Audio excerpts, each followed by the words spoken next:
бо назардошти он ки дар ноҳияи Сангор фасли зимистон на кам аз 6 моҳ ҳукмронӣ менамояд, дар ҳама шаҳру деҳоти ноҳия барои баланд бардоштани маданияти маърифати шаҳрвандӣ ҷиҳати истифодаи нерӯи барқ дар ҳар хонадон чорабиниҳои тарғиботӣ гузаронида мешаванд. тавре мушоҳидаҳо нишон дод, дар деҳаҳо аҳолӣ гармии хонаҳои худро бо истифода аз ангишт ва ҳезум таъмин менамоянд ва нерӯи барқро танҳо барои равшанӣ ва тамошои оинаи нилгун истифода мекунанд.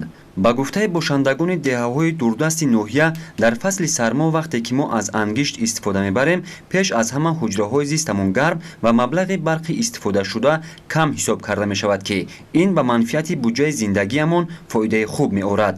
пас маълум мешавад ки ин амали сокинон сарбории зиёдро аз трансформаторҳо бардошта талаботи нерӯи барқро пешгирӣ менамояд. дар шабакаҳои барқи ноҳияи Сангор истифода барои нерӯи барқ ба 27-28 ҳазор киловатт-соат дар як шабонарӯз расидааст. аз аввали моҳ бошад ба 582535 киловатт-соат баробар мебошад, ки нисбат ба соли 2020 90225 киловатт-соат кам истифода бурдаем. чунин тадбирҳои сарфакоронаи нерӯи барқ дар ҳамаи нуқтаҳои савдо, марказҳои хизматрасонӣ, маишӣ, нонпазхонаҳо, муассисаҳои таълимӣ ва тандурустӣ, инчунин ҳифзи иҷтимоӣ низ роҳандозӣ гардидаанд.